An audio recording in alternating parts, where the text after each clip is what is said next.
Hello and welcome to Talk Bowling, episode number 51. I'm John Gongan. And I'm Tony Rucco. Talk Bowling is proud to be bringing you the latest information from the bowling industry, bowling tips, and updates on our largest internet bowling website, bowlingballcom.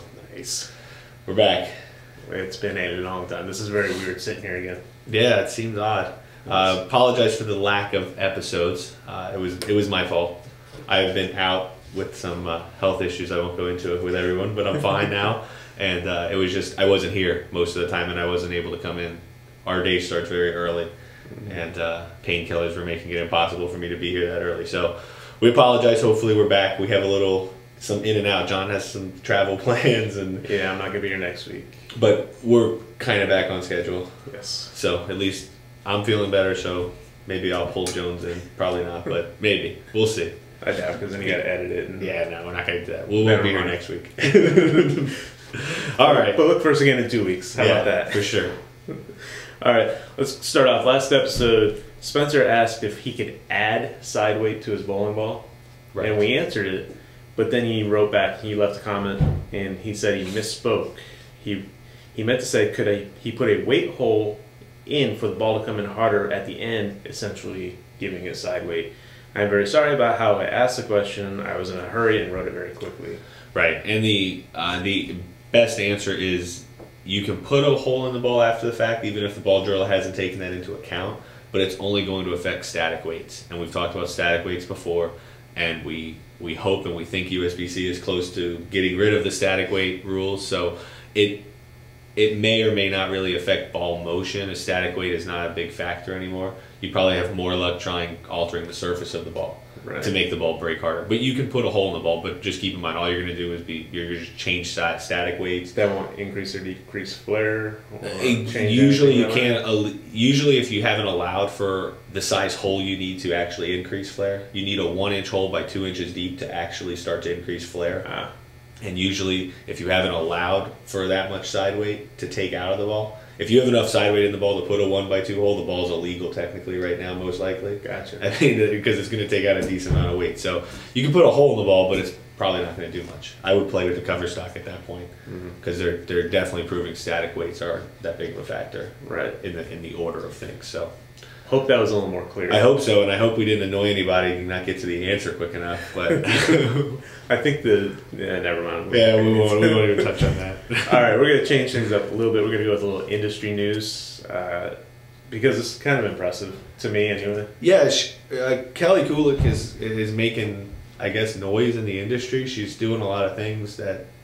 She was the first woman to have exemption on the PBA tour. Right. And since then, even though she lost her exemption, she's still been obviously making some TV shows and winning some tournaments. So, making exemption by winning a PBA event, which is mostly male.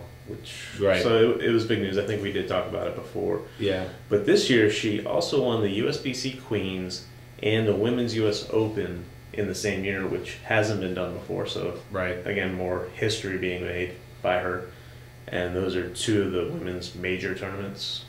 Right. And in between those, she went over to Malaysia and won the Malaysian Open. Yeah, so she's hot right now. Every time I see her throw the ball, she's throwing it good, and she's doing a lot of really good things. So, a lot of cool things are happening too. We found out she was featured as a supporting character in Spider-Man's cast as a friend of a former girlfriend of Flash Thompson, starting with Friendly Neighborhood Spider-Man number 20. So I guess she was written into a comic book, which is kind of cool. Now, this is according to Wikipedia, which may or may not be accurate, but Michael Scott says Wikipedia is the place to get your information. Well, he knows everything. That's right. So we're hoping that's true, because if it is, it's cool. Yes. Not bad for being only 33 years old. Yeah. She's doing a lot of stuff. And then what was this thing you were telling me about yesterday with Facebook or Twitter? I was invited to a group, I haven't done it yet, that I guess Betty White became the host of SNL because of Facebook. People started joining this group, and they had 500,000 people as part of that group to make her the host. So somebody's trying to do that with Kelly Kulick to get her on the cover of Sports Illustrated. I forget the name of the group, but I'm sure if you search for it on Facebook, you'll find it. Yeah, it may happen. Yeah, man. Who knows? We'll see. Bowling doesn't get a lot of press in Sports Illustrated, I'm assuming, but maybe we can get on there. I don't know, but do you think you can get 500,000 people, 1 million people to say they want that?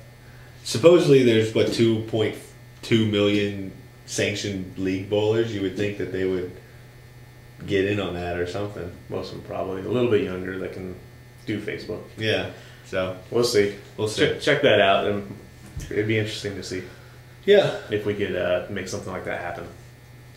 Alrighty, starting at less than $5 a month, web hosting from GoDaddy includes 99.9% uptime, 24/7 support, and free access to the GoDaddy hosting connection, the place to quickly install over 50 free applications like WordPress, Joomla, Drupal, OS Commerce, and much more. Plus, enter the code BOWL8, BOWL9, BOWL10, BOWL20H1, BOWL-SSL to save an additional 10% off. BOWL8 will save 10% off the order. There are a ton of different codes for. What about BOWL20H1? Will that save? That one I'm not sure. No. It's got to save more. You got to type more. It's all on topbowling.com. Just check it out. Look at the GoDaddy page. Some restrictions apply. See site for details. Get your piece of the internet at GoDaddy. Woohoo! Okay. I would just use BOWL8 because it's easier. It is, but you may save more money with BOWL9. It all depends. They offer so much from hosting to domain names to SSL certificates. Gotcha. So it all depends on what you're trying to do. Okay. All right. Answer to quote unquote last week's question.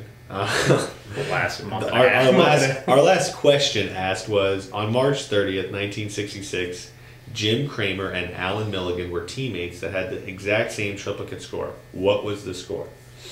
And the answer is... I pulled up the site to see who answered this correctly and was distracted by other questions.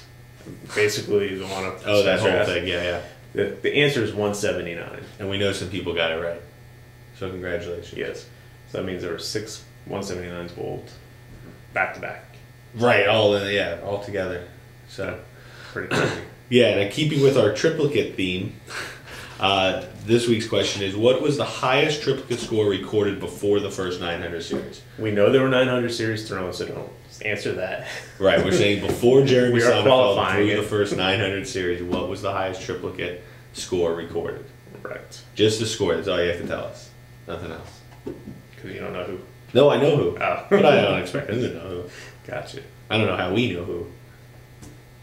Made it up. I guess so. It is a cool name. All right. All right. And in closing, your turn. I did last week. Okay. Last month. Please remember that bowlingball.com is free shipping on every item every day. No packaging fees. No surprises at checkout. The price you see is the price you pay. Every item, every day.